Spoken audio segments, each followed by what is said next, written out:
So I'm Michael Dubois. I'm an artist. I live on Cape Cod.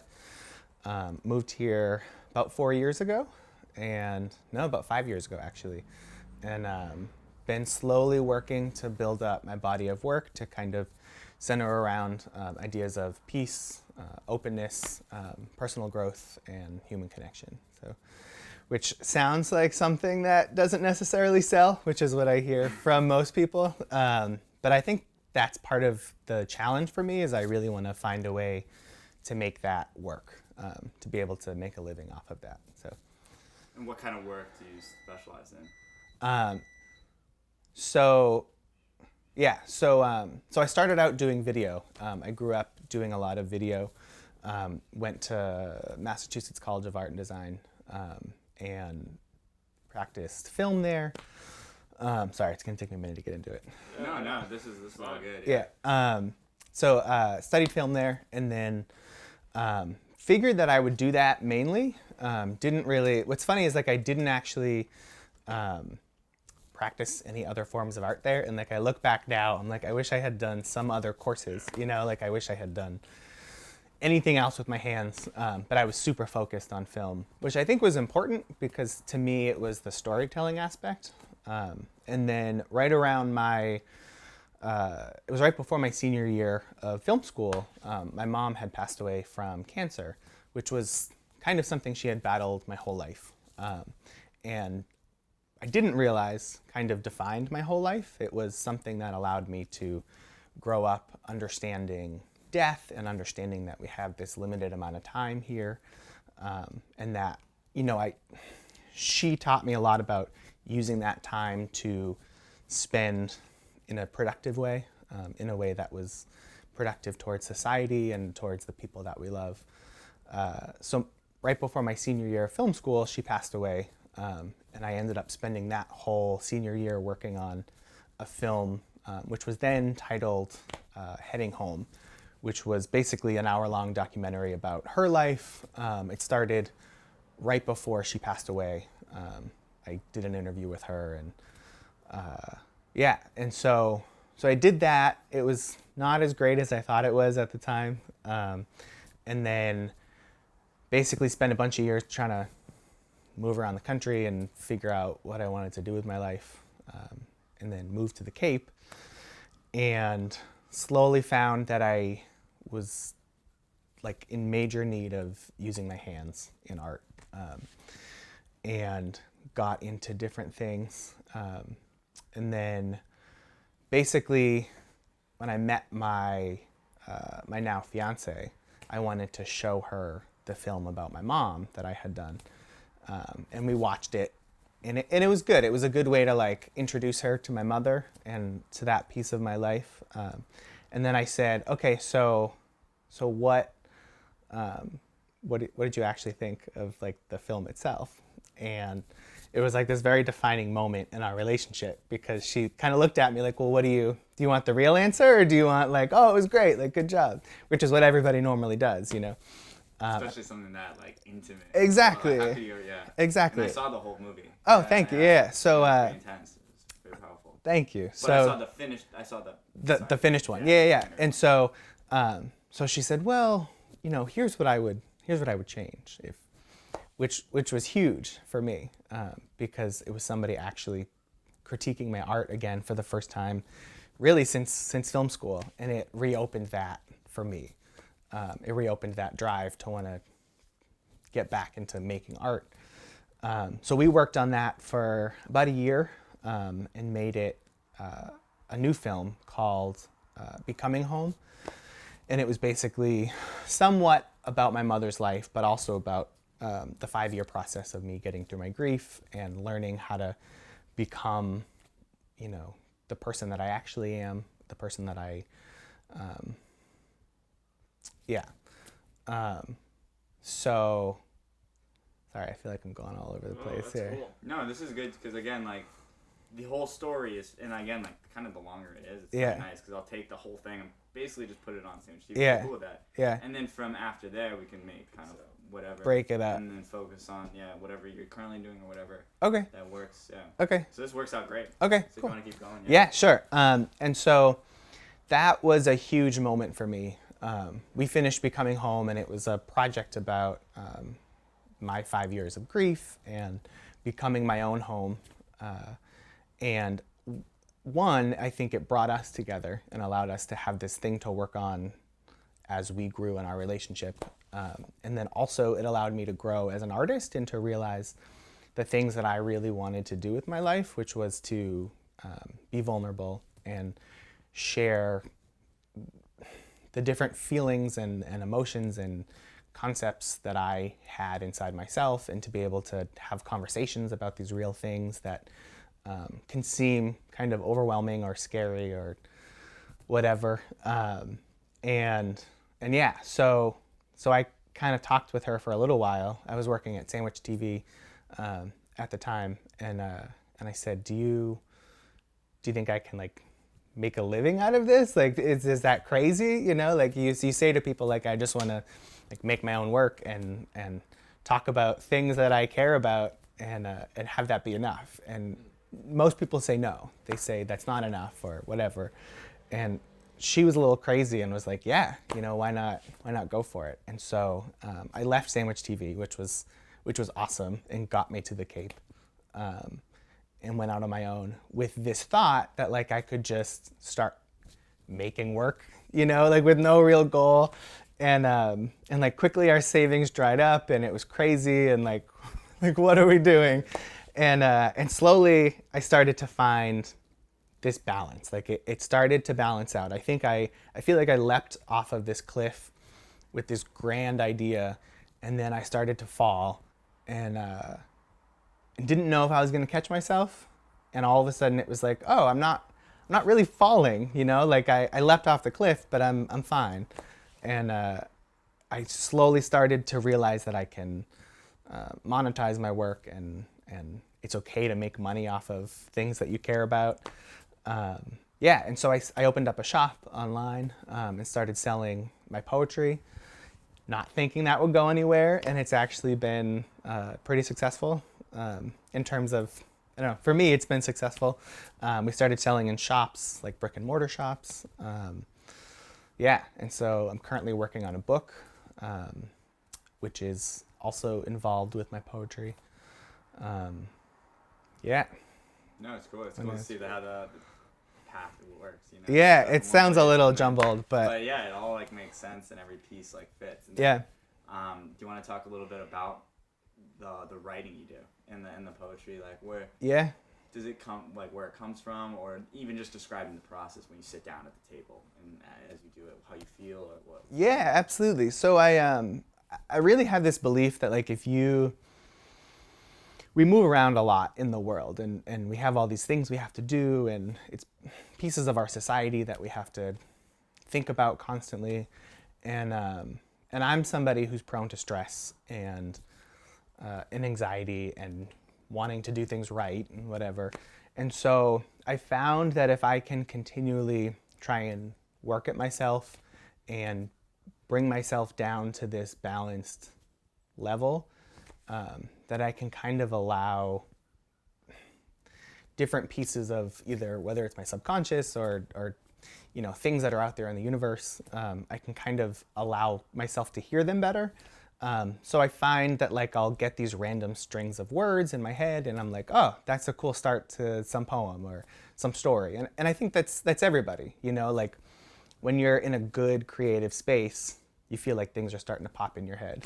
And so my goal constantly is to try and work at myself and better myself to get to this balanced place where I can start to hear poems in my head, and I can hear different pieces of stories and kind of jump on that and work away at it. And so I've had this one story for a while that I've wanted to write, basically since I moved to the Cape, that was somewhat parallel with my personal journey, and it's about a boy who goes and leaves society and goes to live in the woods on his own for a year and kind of find himself, which was my journey to the Cape. So the Cape, you know, isn't really leaving society and going to live in the woods, but from living in Boston, it totally was. And so I moved here and kind of had this space. Let me start that over. So when I moved to the Cape, I didn't know anybody here. Like, I grew up an hour from here and didn't know many people. So I spent a lot of my time alone. And I had a good year where I basically went to work and came home. And I had this space to really understand myself and learn about myself. And so the novella is, sorry, I feel like I'm all over the place. No, you're doing Yeah? it. Okay. Yeah. So the novella is basically, it's somewhat of a metaphor for my story. It's about this boy who leaves society and goes to live in the woods for a year. And he befriends different animals and different creatures and learns to befriend himself and learns about the human heart and the human spirit. So That's cool. yeah. So it's a metaphor for your kind of own experience. Exactly. Yeah. Exactly. Were you writing? Are you working on a kids book as well? Yeah. Okay, So that's what I was saying too. yeah. So I'm working on the novella by myself, which is kind of a long-term, like, open-ended project that I'm just picking away at. And then Larissa, my fiance, and I are currently working on we call it a coffee table book, and it's a photo book of one of my poems that I wrote. It's one of the most successful poems in our shop that we have.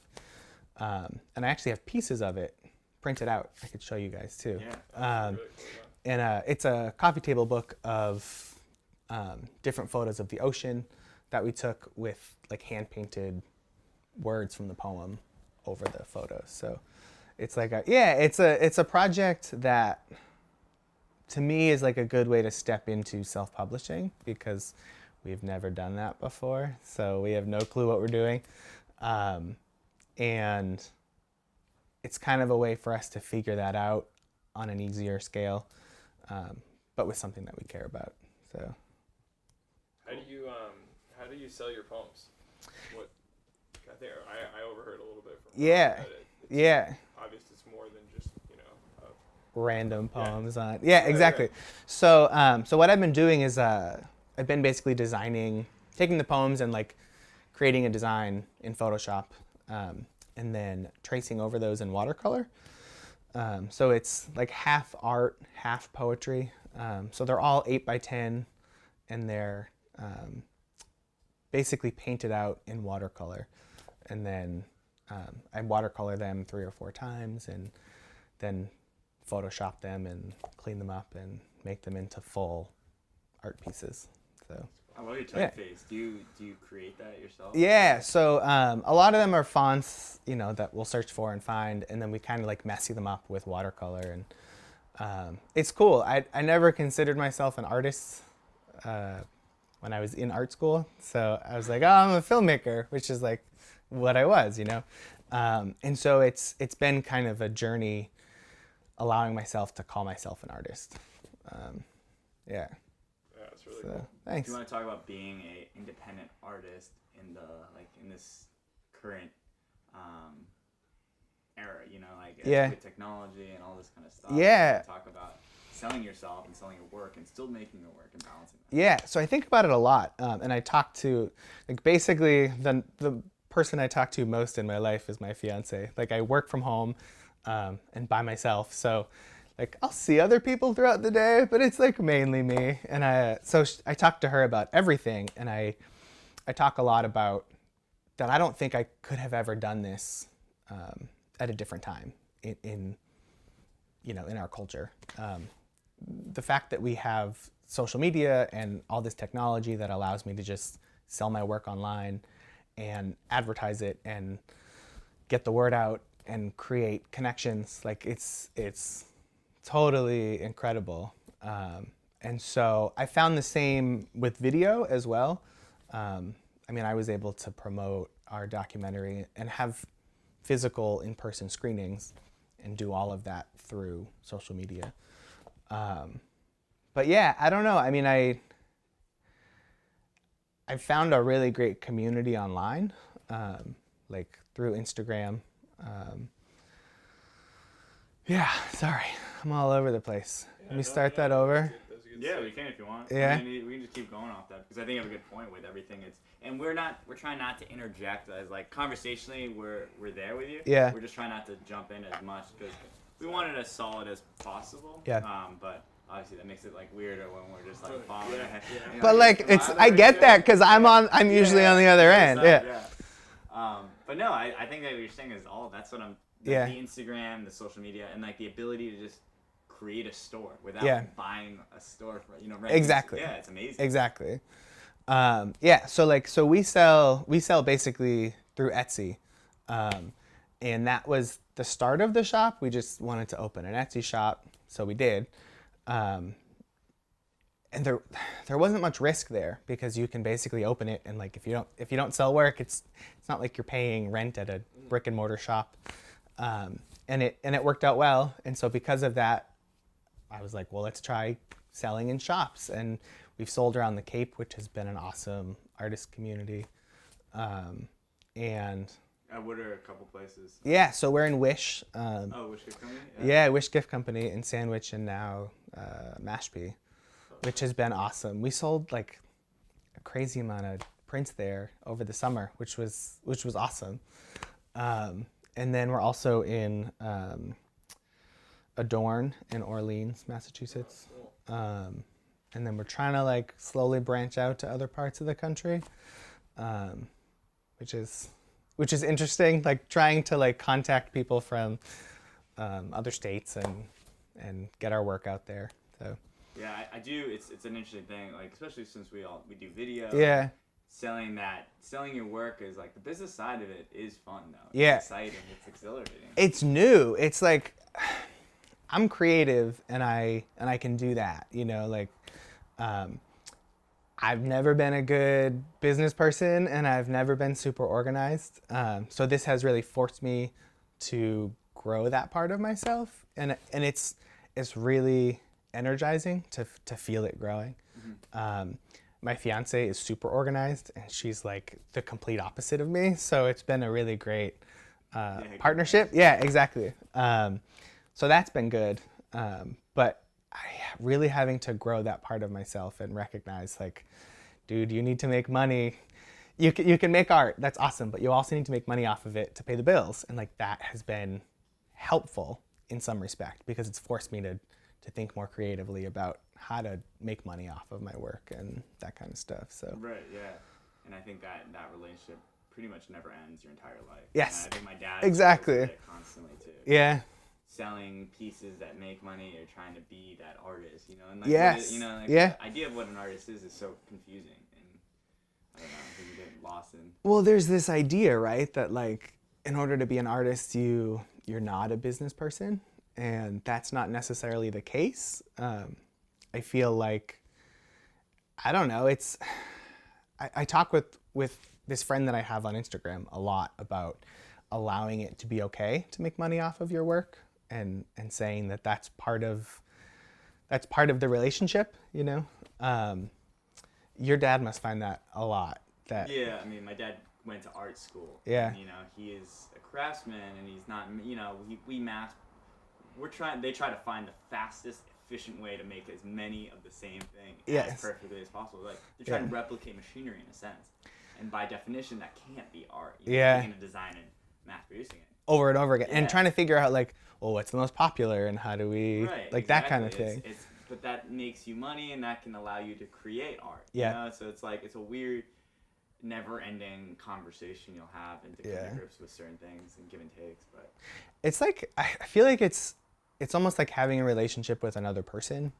yeah. Like my art comes from myself, but then once it's out of me, I have to learn how to interact with it and allow it to have its own life and say, okay, like this piece is the most popular, and like I have to help that grow and learn how to make money off of that. Right. Yeah, that's an interesting way to look at it. This part of me is the most favorable. Yes, exactly. Which is great, Yeah. but also you're like, but what about these other pieces that I love so much? I don't want them to feel bad, you It's know? like bands not playing that popular song that everybody wants to hear Yes. because they don't, and stuff like that whole Yeah. problem too, which is True. I don't know. It's tough to like having that. You could sell out or you could be an art. You know. Yes, but I don't think it's like one or the other. You know, Yeah, it's just giving and taking on both sides because you have to live. well, you and have family. exactly. And I feel like if you know, the goal is to succeed as an artist, right? You want to continue being an artist, so you have to find these other ways to allow yourself to continue.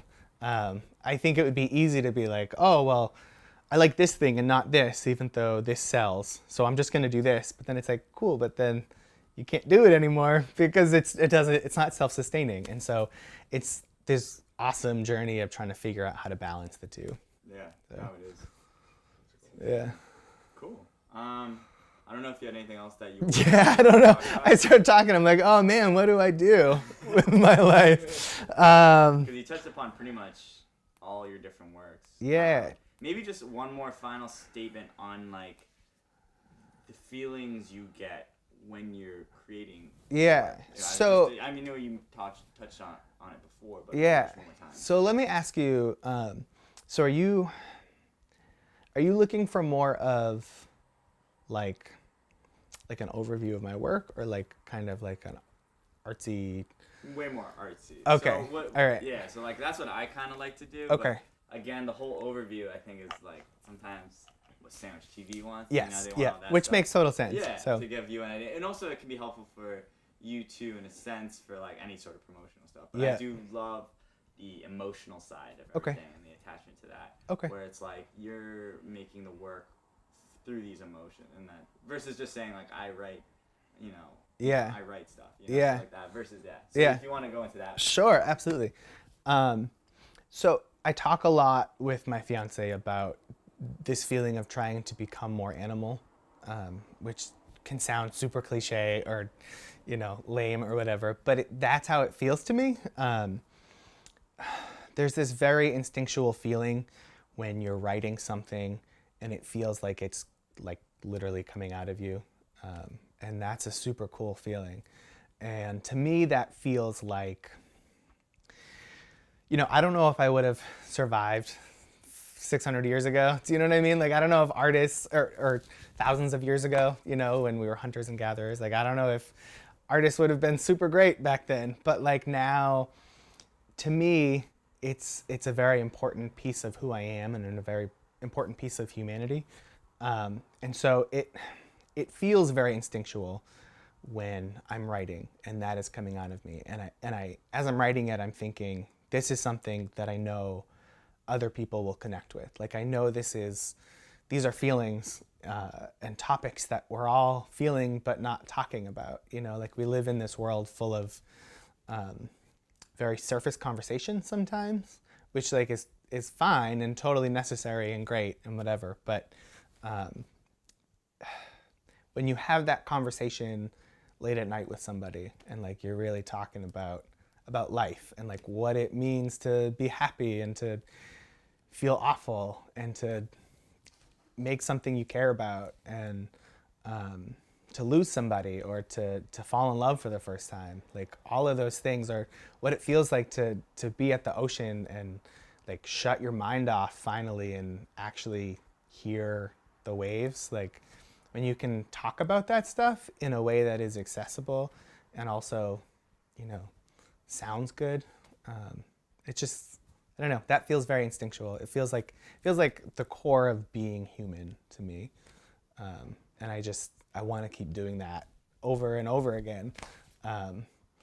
Yeah, find ways to make a living off of it, but like mostly just to keep doing it because it just feels good. It feels like being me.